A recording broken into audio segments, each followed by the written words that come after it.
Cue the music. Um, Good afternoon again. My name is Esperanza Leon. I am president of Wainscott Heritage Project and so pleased to be here joined by Tara Kuby from Preservation Long Island. I just wanted to give a little introduction. Preservation Long Island has actually been connected with Wainscott Heritage from the beginning when we saved the little house on Wainscott Hollow Road, and our friend Sarah Kautz, who's here, was in Tara's position at Preservation Director at Preservation Long Island. So we are so pleased to be able to collaborate with you on this. Tara Kuby has been the Preservation Director at Preservation Long Island since 2023. In fact, she's coming on a 2-year anniversary, I think, next month. She's a graduate of Columbia University with masters in both urban planning and historic preservation. In fact, she studied with one of our favorite people, Mike Devonshire, who we actually recently commissioned to do an assessment of the windows of the Wainscott Chapel. She lives on the North Fork, so she's local, but we have a Canada connection because she grew up in Canada, in Ontario, where I went to school. And until recently, she actually was the Historic Preservation Commissioner for the town of Southold. Recently, that's about almost a year and a half ago. So just briefly, you've likely heard comments, and I know Tara's going to talk exactly about this, and you've read the description of this program, but I know we've all heard the comments like historic designation means you can't change anything about your house, or preserving old buildings, this is my favorite, lowers property values. So Tara's going to set this record straight with a few examples, indicating that preservation laws are not about freezing time. People always think that's what we're doing. It's not about freezing time. They're about managing change. So get ready to explore some of the myths around how preservation laws dictate what you can and can't do on a property, whether it's your home or a local landmark. We really hope you will gain new perspective on what historic preservation actually means and why it's important for our community's future.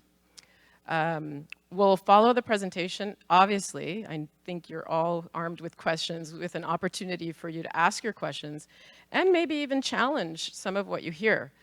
But our hope is that you will leave here with a clearer understanding of how historic preservation can help inform our future for the better. So thank you, Tara. Take it away. Thank you, Esperanza.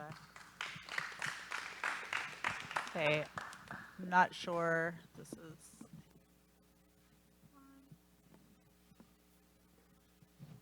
Can you hear me? It's not on.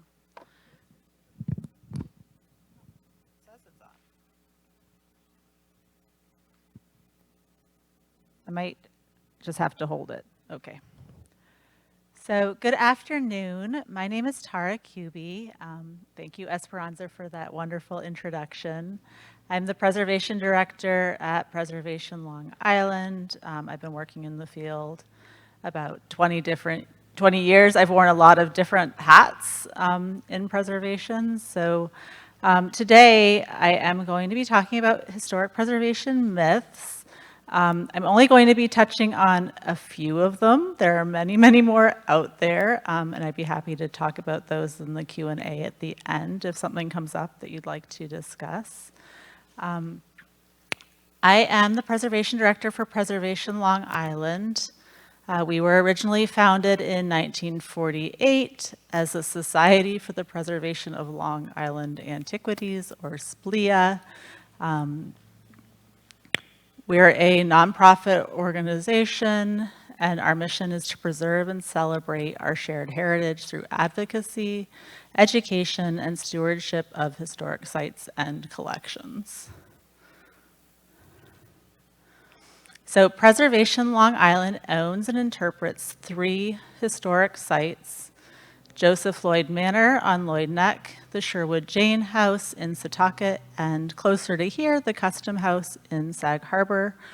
All of those are now open on the weekends for the summer months, so come out and see them.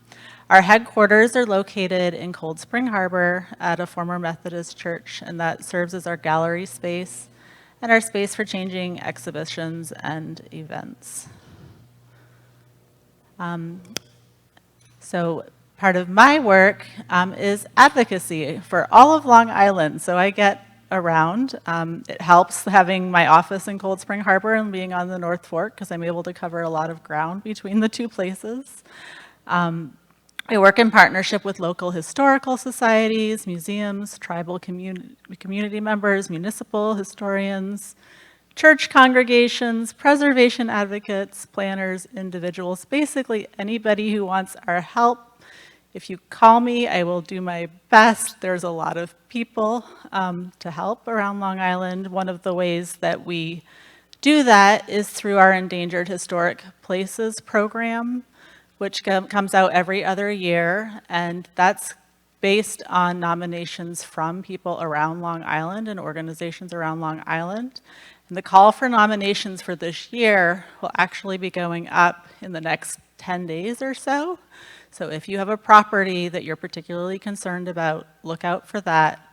And I look forward to, if you have any questions, just please reach out. I'm going to start with the question, what is historic preservation? What comes to mind when you hear historic preservation? It's a very broad term. There are specialized academic programs for historic preservation, like the one that I went to, but in practice, it's truly an interdisciplinary endeavor. People with backgrounds in architecture, design, archaeology, ecology, environmental conservation, and so on, all come together and are involved with doing historic preservation in our neighborhoods. I'm going to cover a lot of ground today. Many of these slides could be whole presentations on their own. Still, I'm hoping that what you'll get out of this is a better understanding of some of the nuts and bolts of historic preservation by dismantling some of the most common myths around historic preservation. I'd also like to add that with all of these subjects, there's of course nuance and issues in places where things don't hold true. So that would be a great part to bring up in the Q&A if you have examples that go against some of the things that I have to say, because there are always examples like that. Okay. Oh.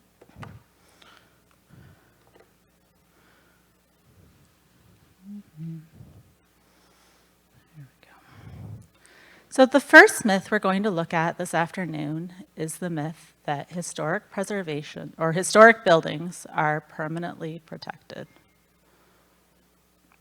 And in order to do that, we're going to start with a quick overview of how landmark designation works at different levels, the national, state, and local levels.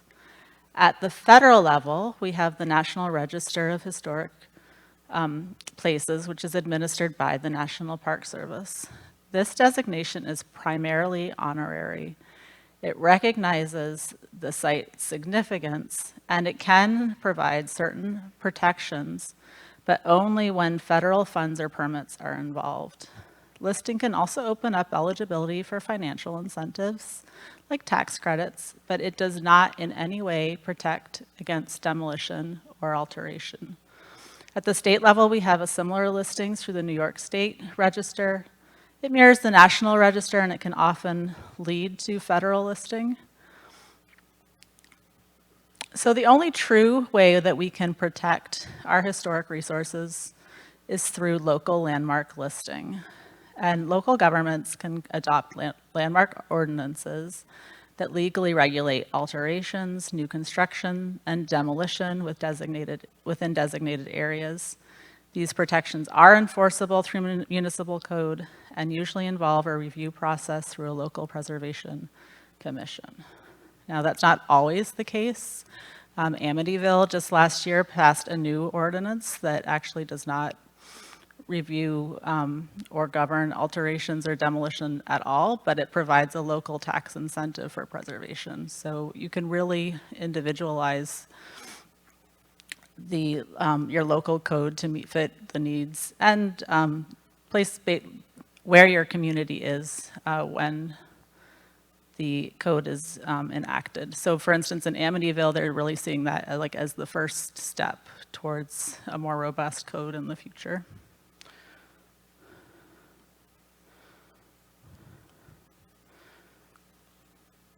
So as stated in the slide before, being listed on the National Register does not provide any protection to historic buildings. On Long Island, we've lost several NR listed buildings, including this one in Garden City, which was demolished in 2016. Only 39 of Long Island's 110 municipalities have a landmark ordinance, about 1/3, or 34%, which leaves many Long Island residents without any formal municipal policies or protections for historic places within their communities. The 39 landmark ordinances are different, varying greatly in terms of scope, administration, and enforcement. For example, landmark policy may be handled by a variety of local officials, such as the Landmarks Preservation Commission, which is what you have in New York City, or an architectural review board or design review board, which is more common on this part of the island, that doubles as the local LPC. Additionally, depending on the ordinance, a historic preservation advisory board, planning department, building inspector, town or village trustees may also play important roles in administering and enforcing preservation laws. Each municipality on Long Island approaches preservation differently, if at all. So to help determine if your community has a local landmark law, we, actually, Sarah, who's in the audience, my predecessor, created an interactive landmark law map that shows you where protections exist and what kind. So we're going to walk through for the town of East Hampton. So to navigate the map, and this is just located on our website, you can either click on the region you'd like to look at or enter an address into the search function. Once you click on a map, a pop-up will show, one, whether the local government has a landmark ordinance, or if it does, and if it does, you'll be able to link to information that pops up for the village of East Hampton. So the top link will lead you to here, which is the local landmark ordinance or the law. And the second link will take you to the page where you can find the main local government contact information. And on this page is usually where you can find information about meetings, who to contact, and specific guidance regarding historic landmarks in your jurisdiction. So in Long Island, some communities choose to become a CLG, which stands for a certified local government. And in many ways, this is the gold standard of local historic preservation protection. This is a federal, state, and local partnership for communities committed to preservation. To become a CLG, a municipality must have a preservation ordinance, a qualified preservation commission, and a commitment to public involvement. There are real benefits to becoming a CLG. This status opens doors to funding, guidance, and technical assistance. So on Long Island, there are currently 11 CLG communities. You'll notice several of them are out here. The most recent one is the town of Southampton, which became a CLG in 2023. On the South Fork, the village of East Hampton and the village of Sag Harbor are also CLGs. And then Greenport on the North Fork as well. So there are some real benefits to being a CLG. The first, and probably the biggest carrot for becoming a CLG, is that there are certain preservation grants from the state. So the SHPO is required, the SHPO being the State Historic Preservation Office, to give 10%, at least 10% of their funding to CLGs. And this often funds surveys, National Register nominations, site restoration and rehabilitation, and training. The third benefit is increased credibility. Being a CLG can show a real commitment to preservation. So any local government in New York can become a CLG by, one, establishing a preservation commission, and then also passing a preservation ordinance. After submitting the required documentation to the SHPO, once they're certified, CLGs then are responsible for conducting surveys, reviewing designations, and helping to oversee preservation locally. Frances Stern at the State Historic Preservation Office is the CLG program lead for the state. Her contact information is here. But it's important to note that, once you become a CLG, that's not it. The state audits CLGs every other year. And so, oftentimes with a CLG may be founded and there's a lot of enthusiasm and excitement. And then 20 years go by and there's less excitement perhaps for the support of a CLG. And the State Historic Preservation Review is really there to make sure that they are still meeting those guidelines. After an audit, the town then has until the next audit period to correct any thing that they've found during the review, and hopefully find a path forward so that they can remain a CLG. So one of the key responsibilities of a CLG or any community committed to historic preservation is surveys. There's two types: reconnaissance level, which are basic level surveys that identify interest broadly, and then intensive level surveys, which are really designed to identify the buildings that should be and could potentially be listed as historic properties. There's a real need on Long Island to update surveys. Many of them haven't been updated since the 1980s or even earlier. And I'm going to go through this part a little quickly, but one of the other key things around being in a certified local government, especially a recent one, is that the New York State Historic Preservation Office, in assistance with the Preservation League of New York, has developed what they call a model law for local landmark ordinances. And this is available on both the New York State Historic Preservation website and the Preservation League's website. The model law is really designed to be a template used by local governments to create the best ordinances that they can. It includes rules around transparency. It includes makeup for Historic Preservation Commission. It involves all of the things that make up a good commission. And so whether your town has a CLG already, especially if it was the code was written a long time ago, or you don't have one, it's the perfect model for a new one.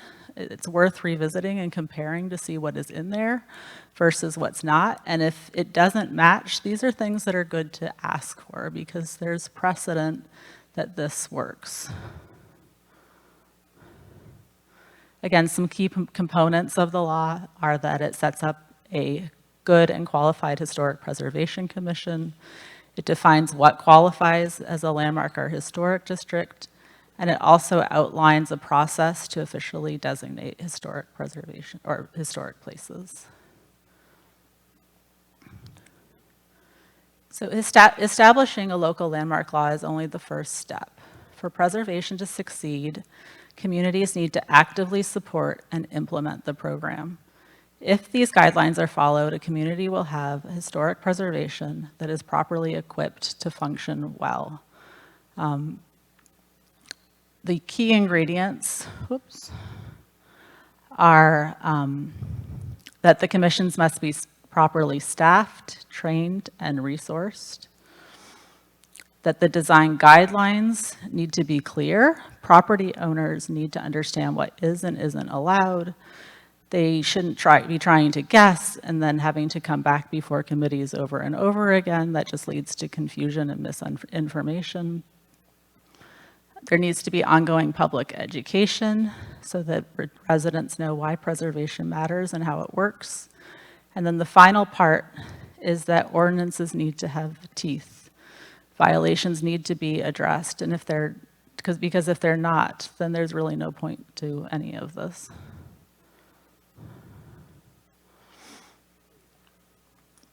So even with the most robust laws in place, inappropriate changes or even demolitions sometimes happen. So this is an example of a house here in East Hampton where new homeowners made inappropriate changes to a landmarked house. In this case, a stop work order was placed on the house, and the owners were required to recreate what had been removed and changed as best they could, but historic fabric was already lost, and historic fabric is irreplaceable. So even when a stop work order happens and owners are required to change things, we've already lost a great deal. So to restate, National Register listing provides no protection.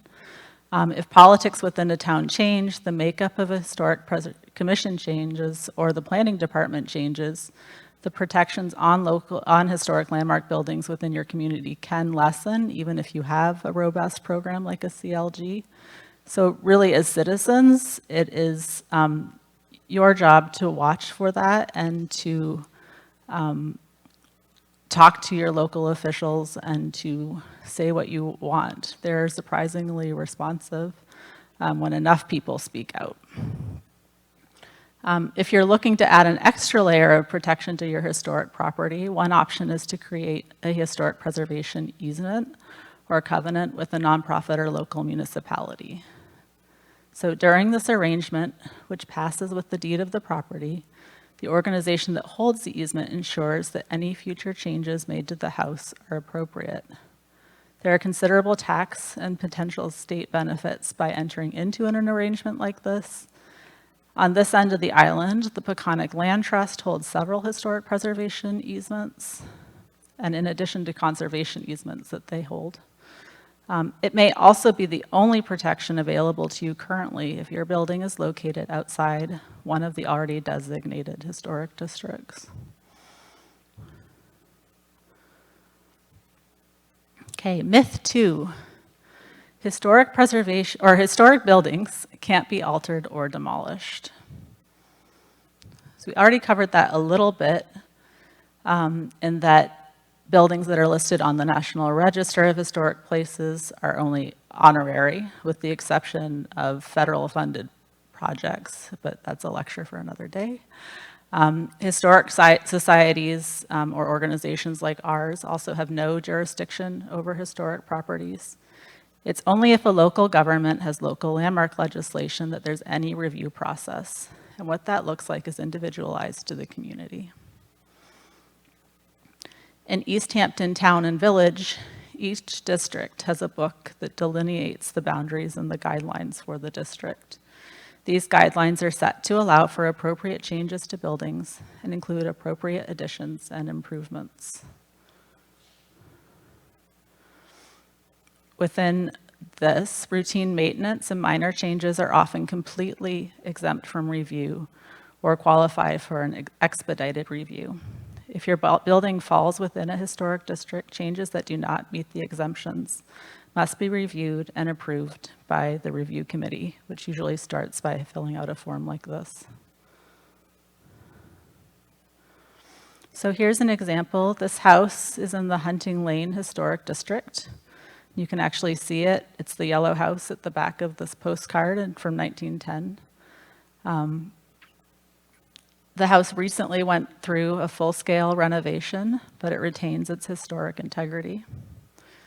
The review by the Historic Commission should not be arbitrary, but should be guided by the Secretary of Interior Standards for Historic Preservation that is put out by the National Park Service. This guidance tells us how historic buildings should be treated, what changes can be made. This makes it so that the guidance is consistent to all property owners and so that all changes are consistent across the board. So this, of course, also requires that your commission be knowledgeable about the Secretary of Interior Standards for Historic Preservation. And that's one of the reasons why partnership with organizations like ours and the State Historic Preservation Office is key, and why being a CLG gives you a leg up, because they require training like that for all of the commissions that are CLGs. So here's an example of a compatible addition to a historic building. According to the Secretary of Interior, additions should be distinguishable from and differential to the historic structure to which they are attached. So in this case, you can see the addition, which is in green, is to the rear of the historic building, so it won't be visible from the street. And it also blends in and does not detract from the main characteristics of the historic house.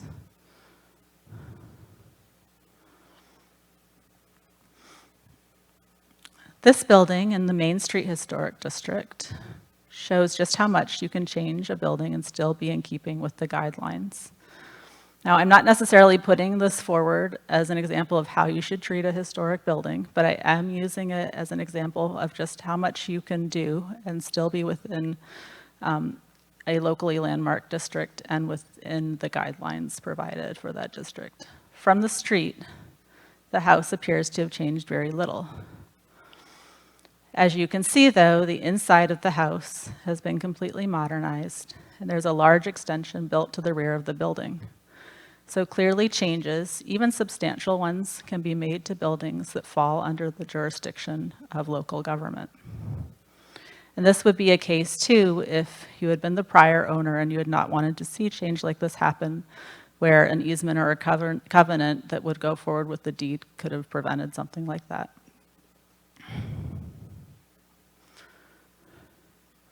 One of the biggest issues, however, is the assumption that if a building does not fall under the jurisdiction of local government, that it is not historic. Even within local governments that have historic preservation protections available, not every historic property is protected. Within East Hampton, the protections are primarily limited to contiguous historic districts, whereas most other communities, including Southampton, include individually designated properties. So here's the Bowers Mansion, which was demolished in 2016. It was actually listed on the National Register, but it had no local protection.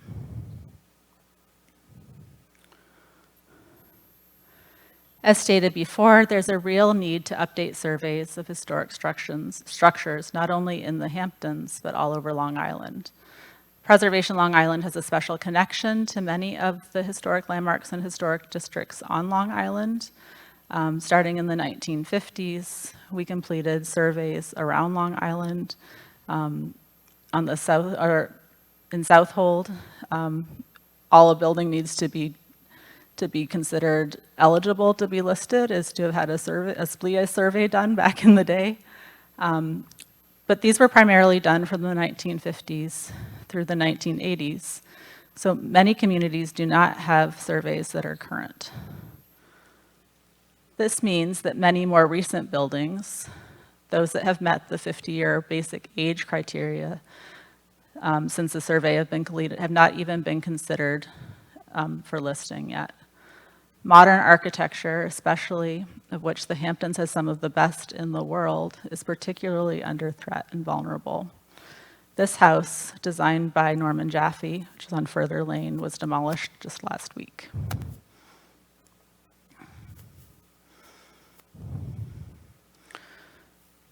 Some important work is being done, like the survey being completed in Wainscott, which arguably has many historic resources that are yet to be protected. And there are surveys being done around the island, but many, many more need to be done so that we know what historic resources we have, so we can begin to explore how to protect them. Another group of sites, which has perhaps the least protection, are those for underrepresented communities. We have been negligent for many decades regarding both recognizing and protecting these sites. And so what is left is even more precious and deserving of special attention. This is the Sag Harbor Hills, Azarest, and Nineveh subdivisions in Sag Harbor, which was listed on the National Register of Historic Places in 2019. But for every site like this, there are many, many more that we have not even found yet.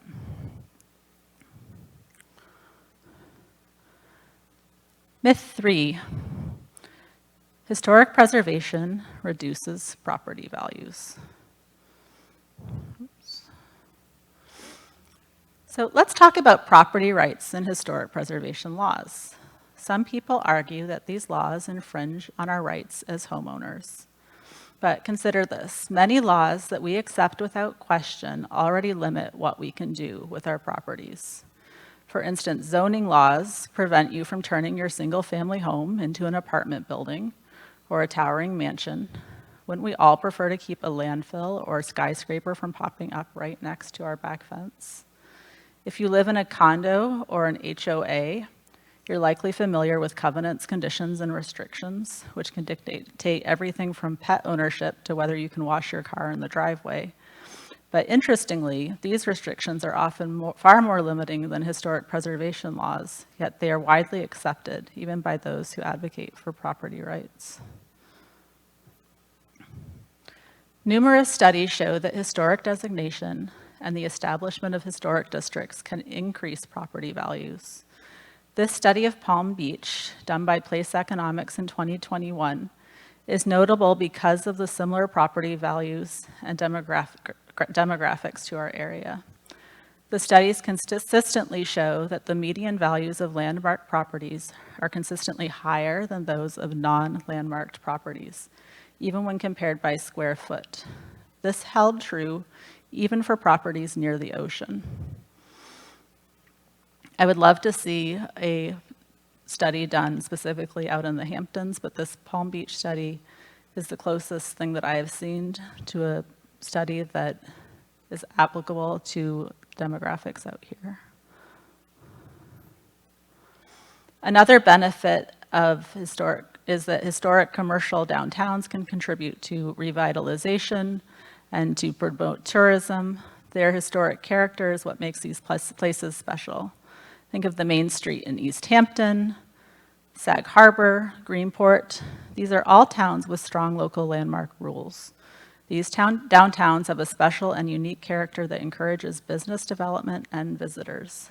These historic commercial properties can also potentially take advantage of lucrative tax credits that are available for commercial properties.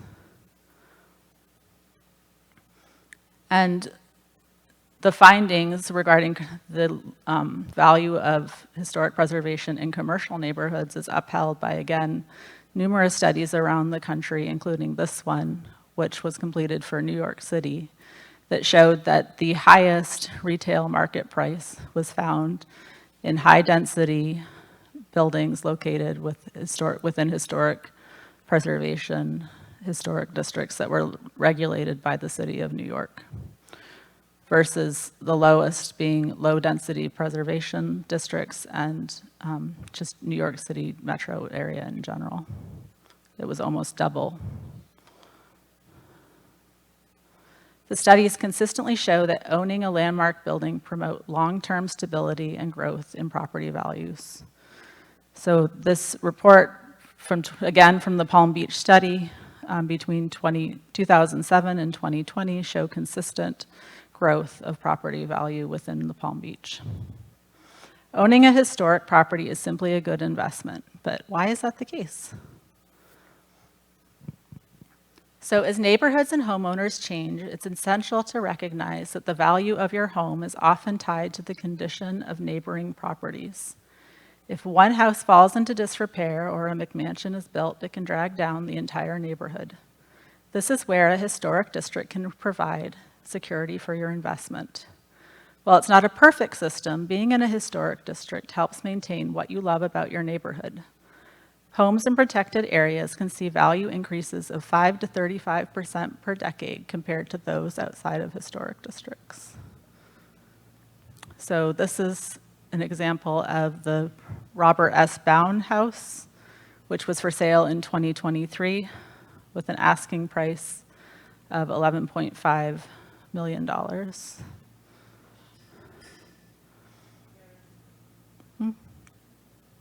It's in the ocean, yeah.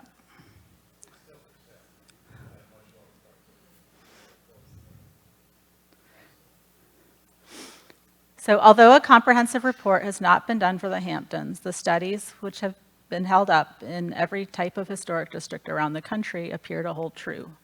So I sat down and did my own slightly non-scientific report for the Ocean Avenue Historic District, and I looked at the values for each of the properties that fell within that district.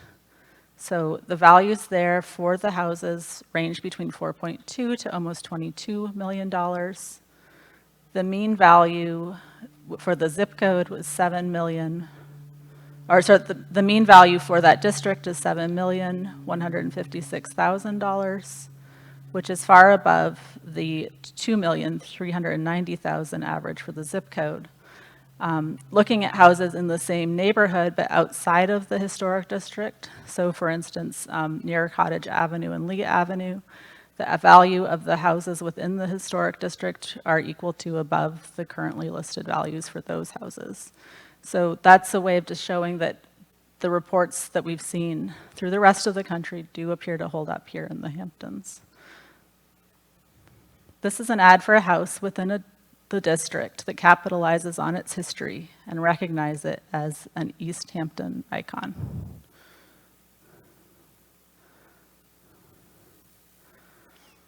The Hamptons have some of the biggest development pressures in the country, with even 10-year-old houses being marketed as teardowns. In historic neighborhoods, landmark ordinances are one of the few ways that you can protect the investment of your house. You have the insurance that your surrounding neighbors will continue to fit within the context and character of your neighborhood. It's one of the few tools at hand to make sure that your neighborhood still looks like the one you bought into.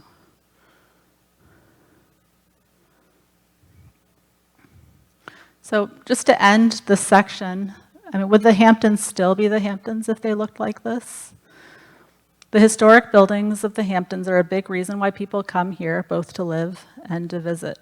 The decision to protect certain neighborhoods through historic preservation is a big reason why the downtown area and certain neighborhoods have retained their charm. They are why East Hampton and the Hamptons are so appealing to so many people. So these are not the Hamptons. This is Miami and Vancouver, Washington.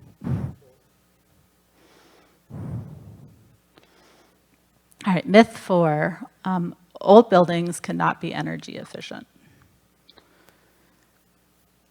Many historic buildings were inherently designed with sustainability in mind.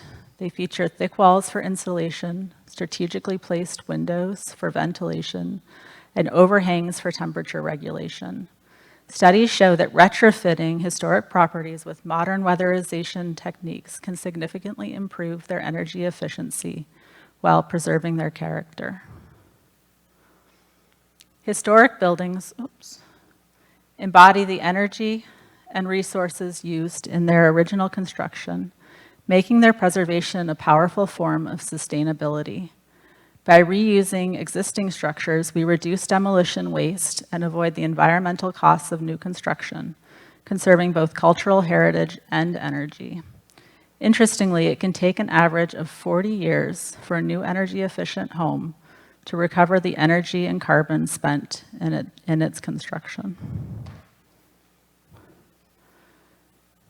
Most newly constructed buildings use less energy compared to existing and historic buildings, but existing buildings can be made to be competitively energy efficient and to meet the current New York State Energy Code.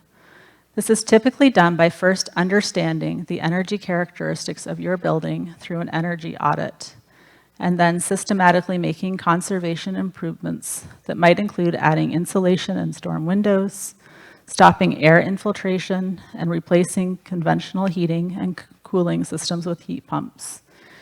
There's a common myth that historic buildings are less energy efficient than new ones, but that doesn't have to be true. Just an important note that it's important to work with a contractor who understands historic buildings, as many treatments like spray foam installation can be detrimental for your historic building.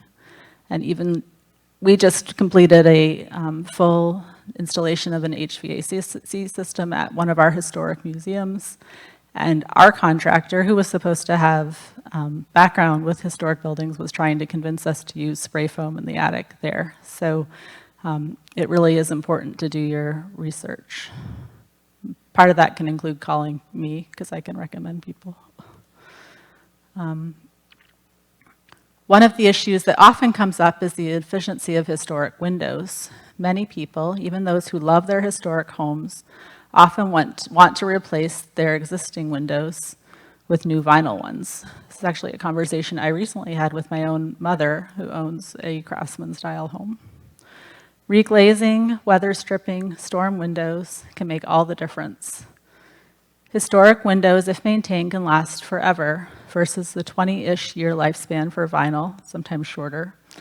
In 2012, the Preservation Green Lab, which is a project of the National Trust for Historic Preservation, published a report entitled Saving Windows, Saving Money, which concluded that several existing window retrofit strategies come very close to energy performance of high-performance replacement windows at a fraction of the cost.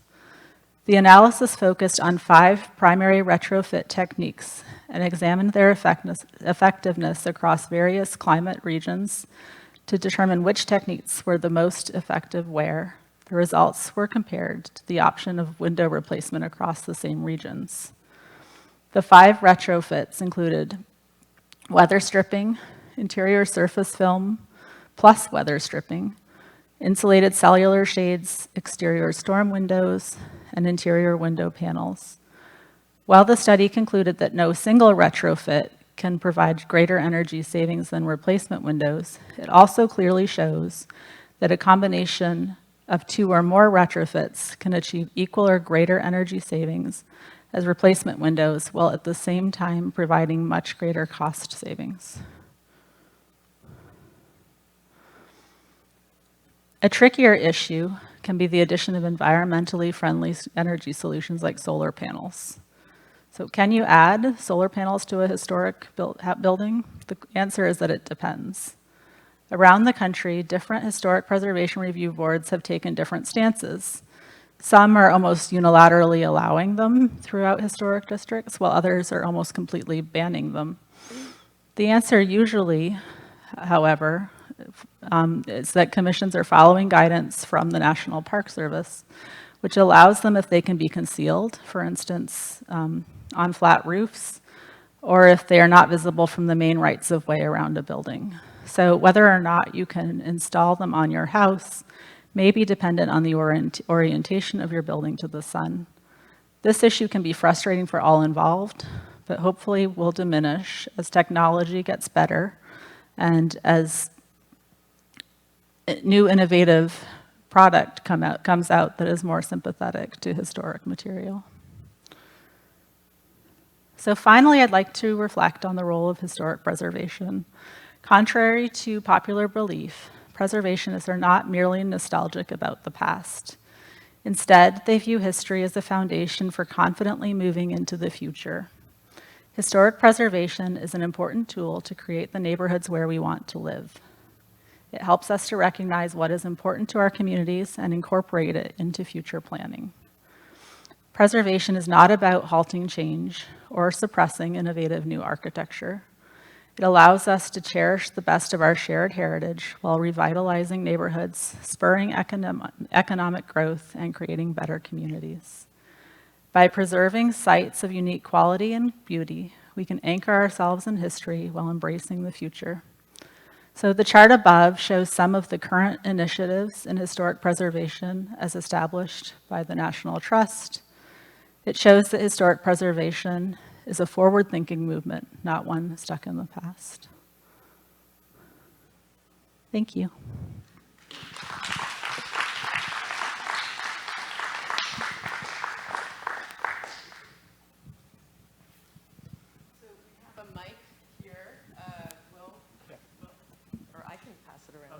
No, it's fine, it's fine. I will. Thank you, Tara. Thank you. So I was thinking about the Windows situation, and one of the things I would say is, hi, Bruce, is I mentioned that we hired Mike Devonshire to do an assessment of the windows at the chapel. And originally, the stewards of the chapel, the Wainscott Sewing Society, they're very concerned because there's no energy efficiency, they're drafty, they're old, let's replace them. And when I heard that, I had a fit internally, and so we got to the point of getting this assessment done, and hopefully they will restore the windows. And just to give you an example, we had a contractor come in and evaluate the windows. They had no idea what they were dealing with, but they basically said, well, we'll replace them all. We'll just replace them all, and they were about $8,000 each. With Mike Devonshire's assessment, they are somewhere in the range of $3,500 to $4,000 to restore them. So there's a savings, and hopefully we'll be able to do that and look down the road for some fundraising for those windows too. So anyway, does anybody have a question? Yeah. I just have a comment on this window thing, because I live in an old house, and, you know, Anderson, and what they're always saying, you know, oh, you lose all your heat through the windows and blah, blah, blah, blah, blah. But then I read that's really a fallacy.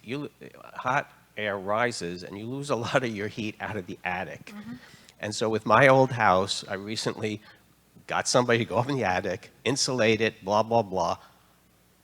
A world of difference. I still have, you know, the old windows, and they're a little drafty, but I think the attic is the way to go. Mm-hmm. And I don't believe Anderson renewal and blah, blah, blah, that you lose all the heat through the windows. I think that's a fallacy. No. That's just my opinion. I could be wrong. I don't know. No, I think you're absolutely right. And so in this image, you can actually see, this just supports what you just said, this energy audit. So this was looking at, you know, where the house was losing heat and losing, you know, air conditioning. 31% was through the floors, walls, and the ceiling. And absolutely through the attic being, I would say, the most, the biggest portion of that percentage. The windows are there at 10%, right? And a lot of, I mean, if you have historic windows, I mean, there's a lot you can do just through really basic reglazing, which if you're patient, you can do yourself. I'm not particularly handy, and I've done it.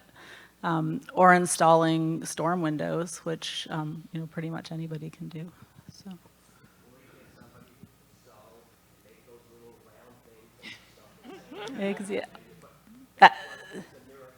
That too.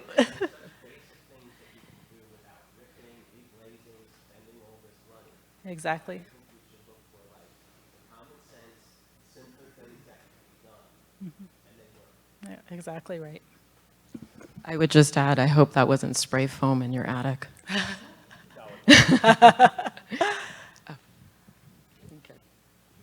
Thank you. Thanks, Tara. Thank you. I have a number of questions, but let me start first about process.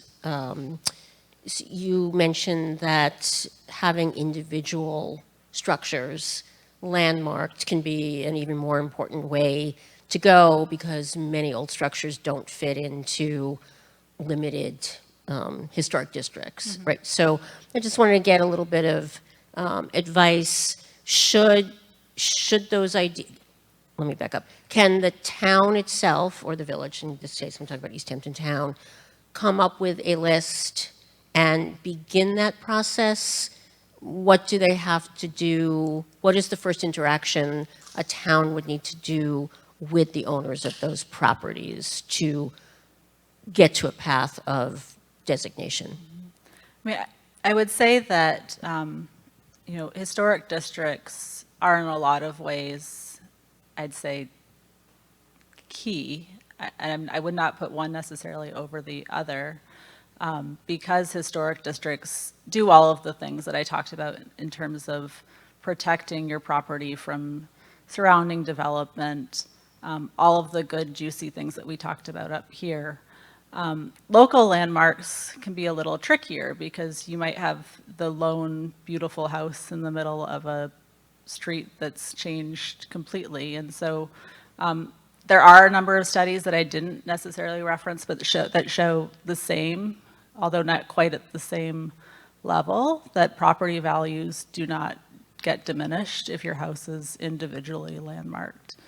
I would say the first step would be to look at the ordinances in your community to see if it already provides a space for individual landmarking. I believe that, and I would have to look at each one to say this with confidence, but I believe that a number of them already have that provision there. So there's no reason that individual properties can't be landmarked already. If they're not, landmark ordinances can be changed. They're often changed. They can be amended, they can be improved. And the steps for that, in terms of getting owners involved, most communities, especially I've found on Long Island, and especially for individual properties, want owner buy-in when their individual properties are put on a registry. That's not true across the country. And there have been a number of cases that show that you do not need owner approval to do that type of listing. But there's been a real shift, especially in the last 20 years, towards only listing properties that have owner buy-in. I hope that answers your question. And then can I just follow up one more before I let this go? I'm just interested in your title that you had of your job in Southold. Did you just say what it was again? I was on the Historic Commission. Okay, but not a review board, but so there was a historic commission. Right, in Southold, there's a separate Historic Commission that is separate from the Planning Commission. There's not there is an Architectural Review Board, but it's completely separate from the Historic Preservation Commission. Yeah, because some of us have been hoping and sort of thinking that it would be really important for a place like the town of East Hampton to have someone at the town level who oversees preservation, and so I think it's for us to start to explore that more. Yeah, well, and I think, if you can have somebody on staff that can guide the commission, those are the kind of people that would have the training in how to take advantage of the SHPO, the State Historic Preservation Office's help, and also would be trained to interpret the Secretary of Interior standards and get out public information. So I think a position like that, the towns I know that have positions like that, it makes all the difference in the world. So. Thank you.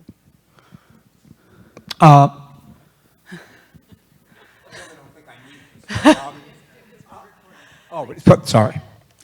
My question is, you mentioned how sometimes changes in administrations and what have you can weaken protections, statewide.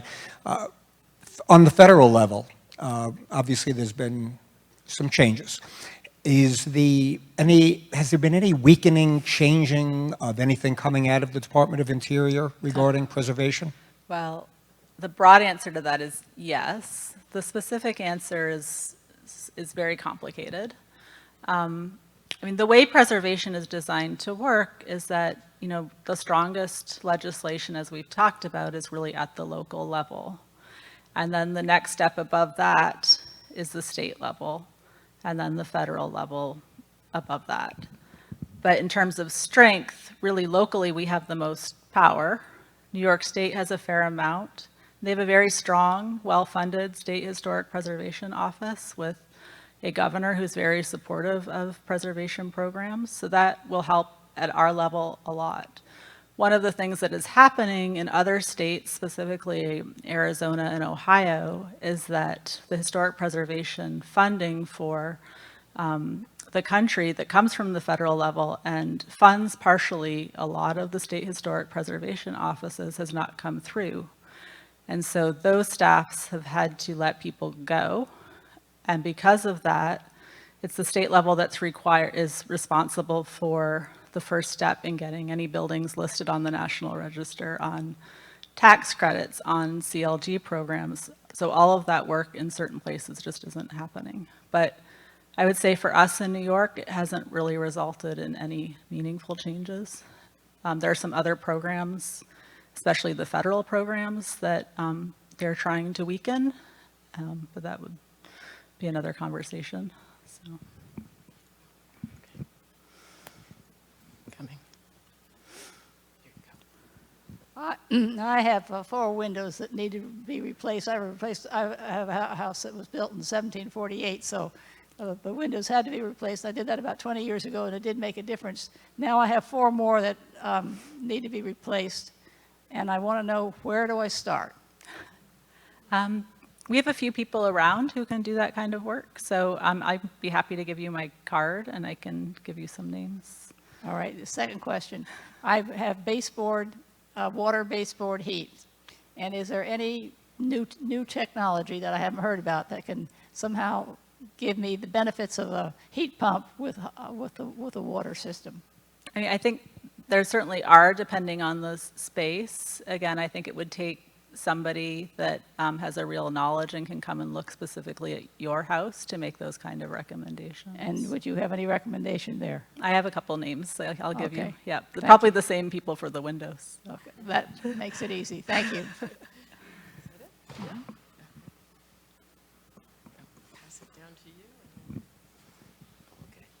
I just wanted to comment on two things and then ask my question. First thing is about the windows. I also have a late 1800s house, and the thought of getting rid of all that wavy glass and replacing those windows, I just didn't want to do. Marvin actually makes a wooden storm window that fits in so tight with one sliding storm window, and I replaced all of my aluminum with that, and you would not believe the difference in dollar-wise and just in comfort. So look into those before you start ripping them out. It might be a simple. It was a simple thing, and it made a world of difference. So check that out.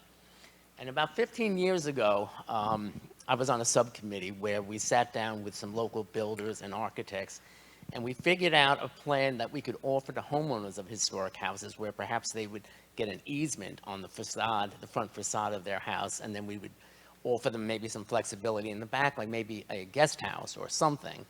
And everything seemed to be really good. And for some reason, the town just never picked up on it, never went forward. So is there any way to make a proposal like that appealing to a town that maybe may not even be interested in historic preservation? Oh, and then the last thing is, by the way, the one house you had up there on Ocean Avenue, that was one of my listings. I'm a real estate broker. I've always had good luck with historic houses. And it did sell for close to $9 million and needs, all the estimates were about $4 million of repairs on it.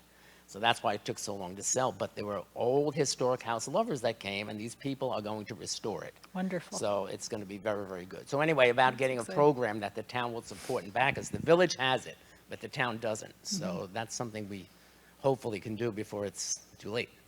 I mean, it's tricky, right? I was saying to somebody before we started here, I mean, a lot of lectures like this, it's really about, preaching to the choir, right? Like the people that are here care. How do you get people at the town or at other places that really don't see the value or are interested in historic preservation to listen? I do find that studies, economic studies, money talks. So if you can start to show the economic value and combine that with stories of people that have been in programs like the one that you're talking about and have had great success with those programs, that is one way that you can start to get town officials to listen.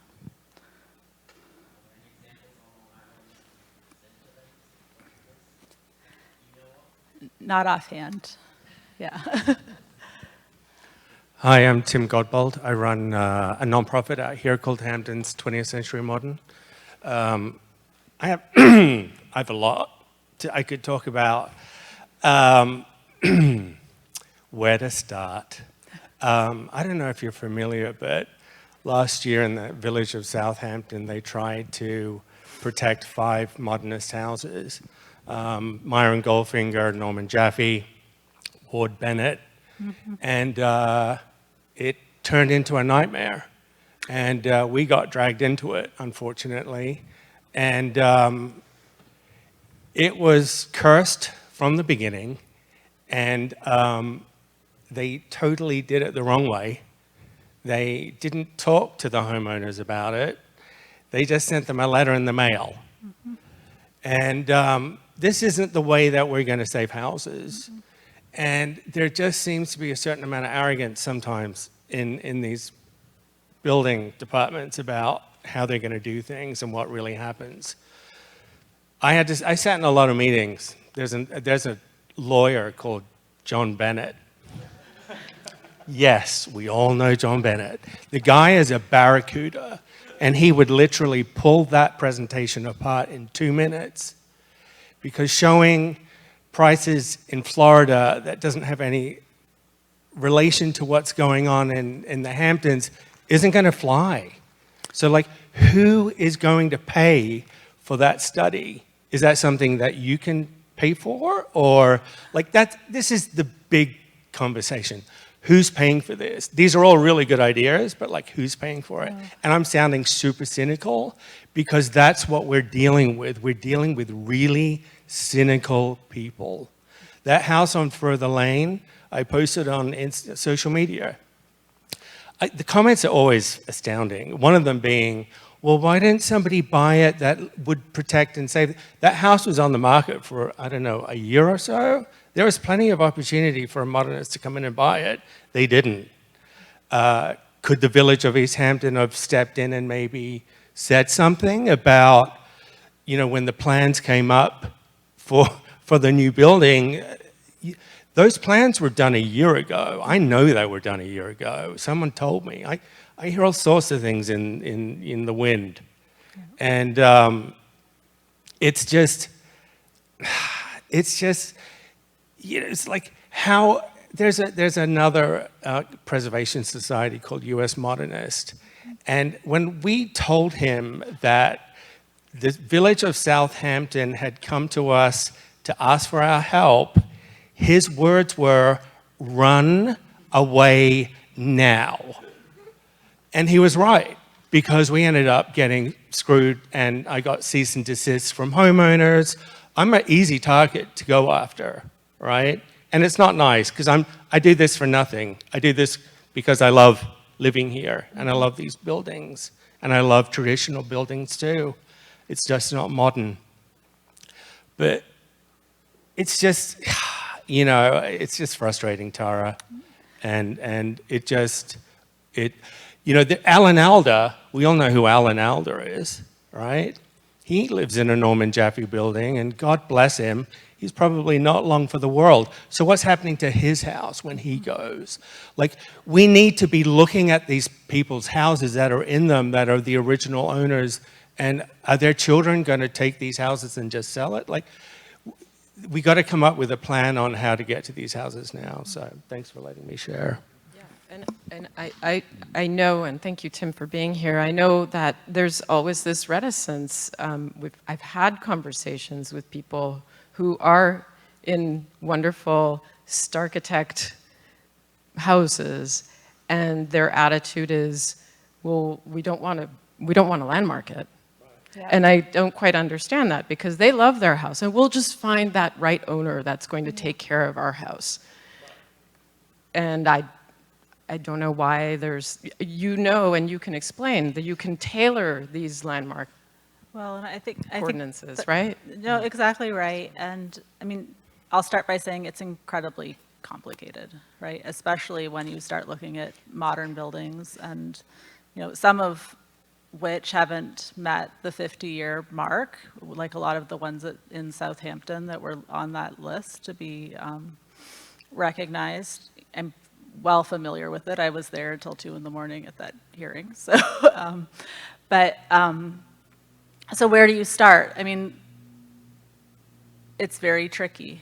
I think commissioning a study like the ones that Place Economics does for somewhere on the Hamptons, maybe even specifically looking, they will do contextual studies for modern architecture. So looking at the Hamptons, modern architecture perhaps versus Palm Springs is a place to start. Who pays for these? It's not me.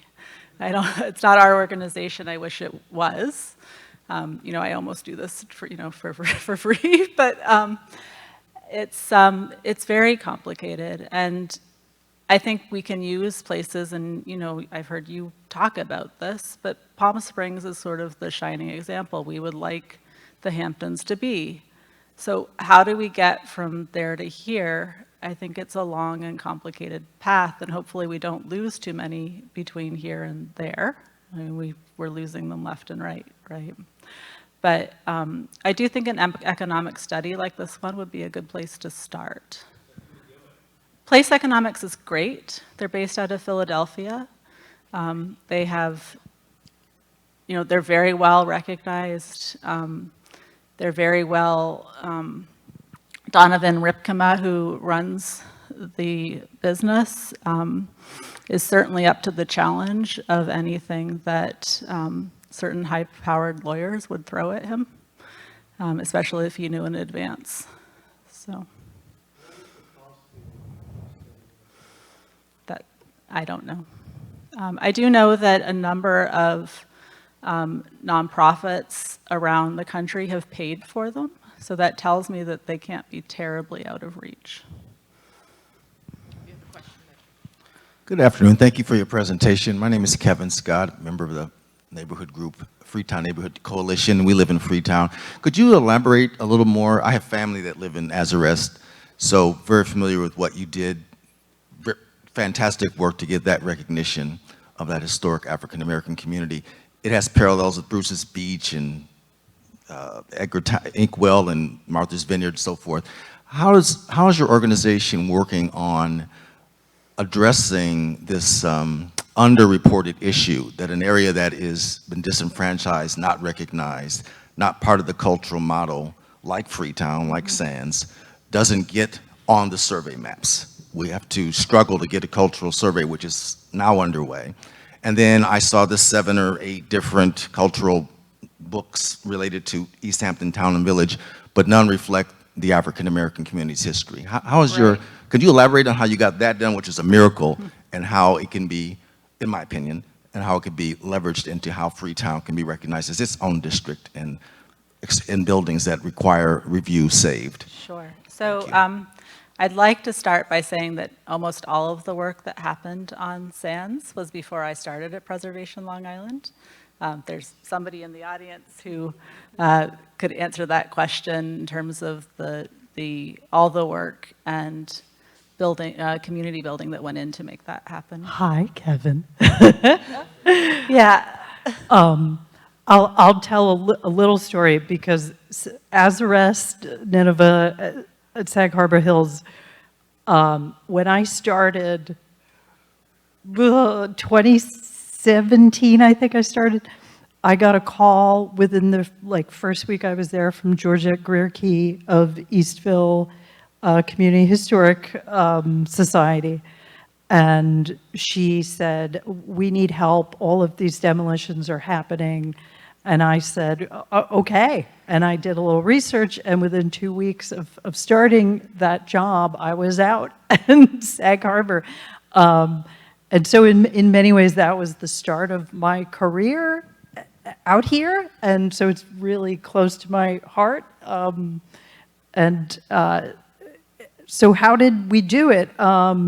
It was a coalition of Preservation Long Island, a lot of support from the State Historic Preservation Office. And Tara, you mentioned, luckily we're in a state where there's a lot of funding that the state and the local communities can provide for this kind of work. So hopefully that's going to keep going even as the federal landscape shifts.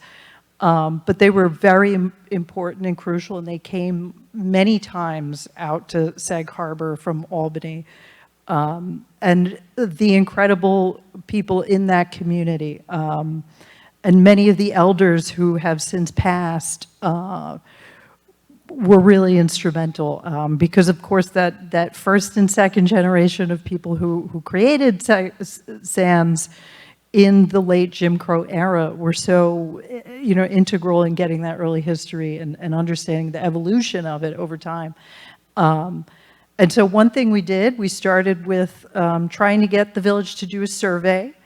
The village just wouldn't do the survey, so we worked with the State Historic Preservation Office and Preservation League of New York to find some money and get a survey going. And Allison McGovern, who's doing the Freetown survey now, Allison's an archaeologist, and we kind of knew each other through those circles, but we work on similar issues in historic, archaeology and historic settings. So I knew Allison had done tremendous work with the Montaukets and communities of color across Long Island, and I thought she's a perfect person to do this survey. So we found a really good consultant, and you have one in Freetown. So you have a great coalition of local folks, including yourself and your neighbors.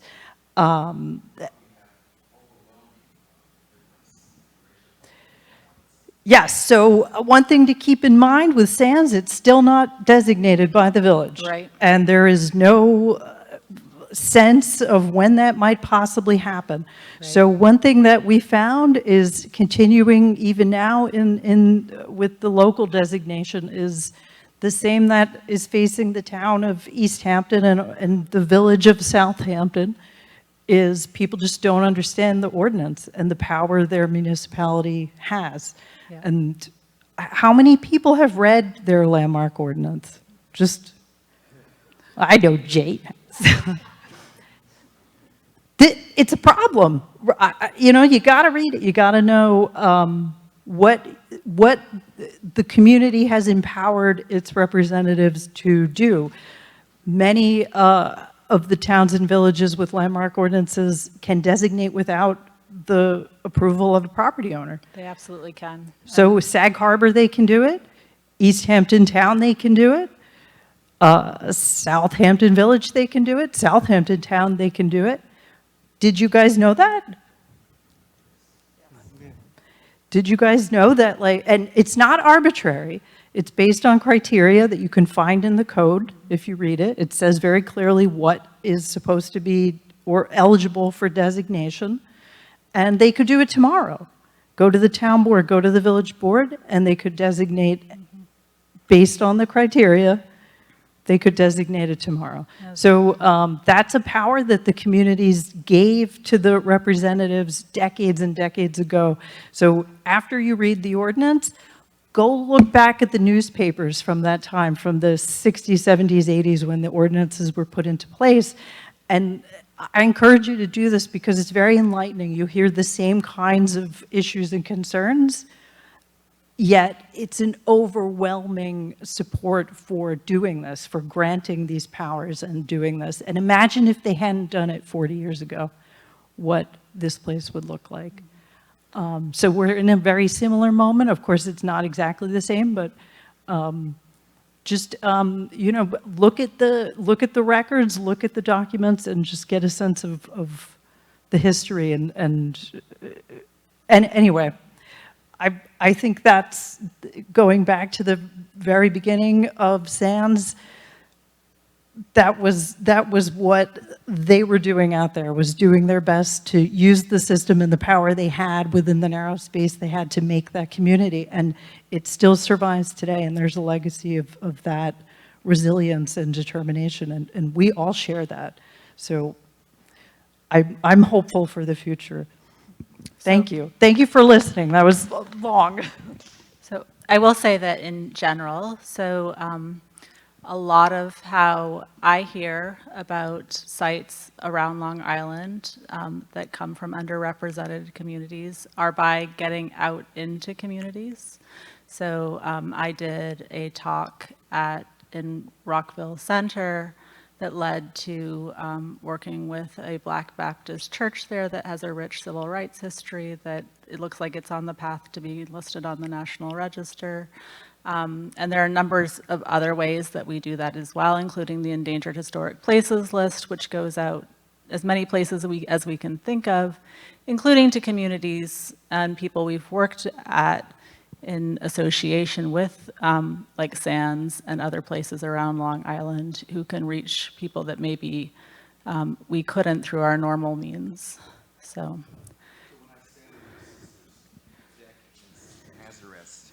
When I stand on my sister's deck in Azores, we owe a great debt to your efforts and working together. So we're going to make you our new adopted. We're going to I'll take it. Okay. So, and then also to echo Sarah's comment about historic properties not needing owner approval to be listed, which is exactly right. And that's been upheld all the way up to federal level courts. What that takes, and it's something that I mentioned earlier in my presentation, is it takes teeth and it takes guts from the local governments, because what we're seeing is that at the county level, things are getting pushed back. So it's going to take taking things to a much higher level, which requires time, knowledge, money, things that a lot of these local governments are just not willing to do at this point. And so it's going to take a couple cases like that, hopefully somewhere on Long Island, to start pushing that stuff through again, because right now it's just being pushed out at more like county level, city level courts. So I actually, and I'm sorry that Tim left, because I wondered then Oh, yeah. if and I know that the designation can take place locally without owner Right. approval, then why didn't that happen in the village of Southampton? Why didn't they just do it? And I think, well, it would take them pushing it, but also I think there were some things in terms of process that would make that case difficult to be sort of the case study for that. right, no, I understand that. Yeah. Somebody had a hand up. Oh.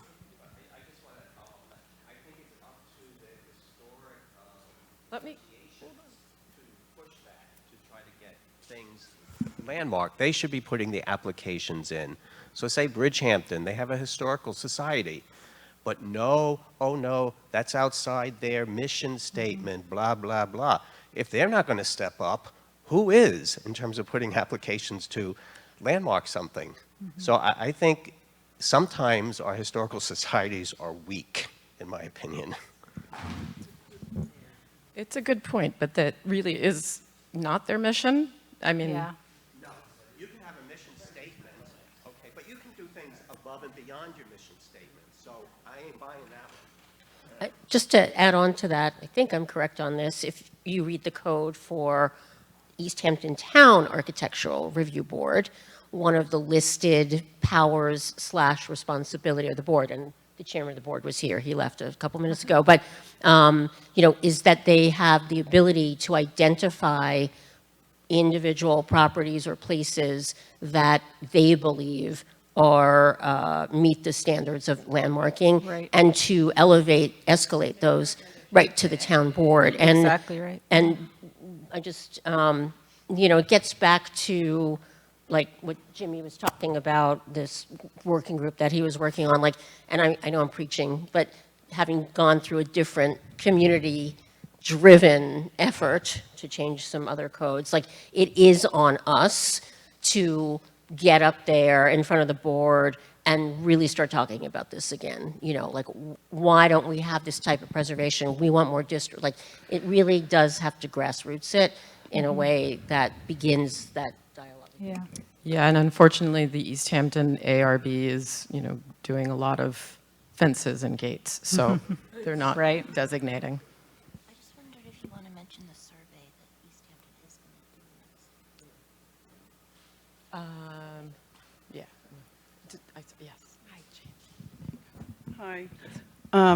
I just wanted to say that I've been here 45 years, and I've seen in Sagaponack, Mayor Lockheim, before he left and moved over to the North Fork, he identified houses and expanded the historic district. Primarily for that reason was to make sure that these houses were not going to be torn down. But there's a bunch of them that have been purchased, like on Hedges Lane, or there are just various houses on the corner of Sag Main and Sagaponack, where these houses were purchased, but then they were completely gutted, and they're not the same house that they were. There's no reference to the original floors or whatever, chimney, you know what I'm saying? And it's kind of sad. I mean, I'm happy to see that they're keeping the shape of the house, but I don't know why that can't be, there's a property in Bridgehampton that I'm a real estate broker. In my office, they sold the property. It was the Yastrzemski farm on Cook's Lane, and it's a beautiful property with an old house and old barns, and everything is coming down. And 90% can be cleared. I had to listen to them talk about that in the meeting, 90% of the property. There's trees there that have been there for hundreds of years that are going to be just taken out, wiped out, and they'll put privet and sod and pesticides.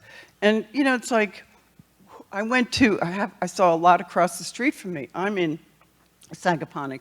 And I saw the permit, and the permit said 50% clearing for a 5,000 square foot house.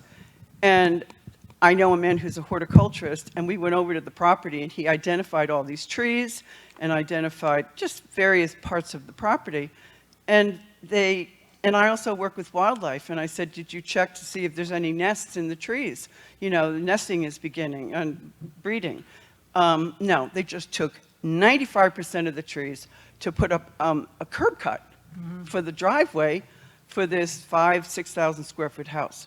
And I just feel, and so I went to code enforcement, I went to conservation, I called numerous people saying, what can we do about this? There ended up being 10 violations, but nobody did anything. She's still building the house, and they still took all the trees out. And I sell a lot of older homes, historic homes, and I talk to these owners that this is what they want. And they don't want the new modern house. You go down Dune Road in Bridgehampton, there's one house standing that's an old house. Otherwise, it looks like old commercial industrial buildings that are homes. So I'm just really discouraged that no matter who I try to talk to, nobody seems to be able to do anything. Yeah. They'll say, well, we'll get to it. We'll see if we can, check it out for you. Yeah. And so I'm trying to figure out, and I'm sure there's people in this room that might be able to give me some guidance of who I can talk to. Because when I came out here 50 years ago, you used to be able to see almost from Montauk Highway to the ocean, and it's just gone. And all the beautiful trees are just gone. So what do we do? I don't know. Anyway, I just wanted to point that out. No, I mean, and it's heartbreaking. And again, kind of like with Tim, the answers aren't easy, right? There's very little you can do in terms of protecting like the interior of a historic building, even if the outside has been landmarked. I mean, one way is for, an owner to be interested in putting an easement on a property. But again, that takes a very special owner. Another way that I haven't seen employed as much on Long Island as is in other parts of the country is if that house were either listed on the National Register or within a National Register historic district. They could potentially, depending on the census tract, take advantage of residential tax credits, which could help inspire the right buyer to do the right thing. And you'd think, like Hamptons, are we in like a census tract out here where you can do that? And the answer is, actually a lot of yes. So the green here is all the qualified census tract. The red are National Register listed historic districts. And if your house is within those, you can take advantage of pretty lucrative tax credits, which do cover interior restoration in addition to exterior work. So. The other thing is, too, is that there's a $1,500 fine. So you pay a $1,500 Right, it's nominal, and you do what you want, right? Or something like that. Yeah. But you still get to do exactly what you want. Yeah. No, it's challenging, for sure. Sabina.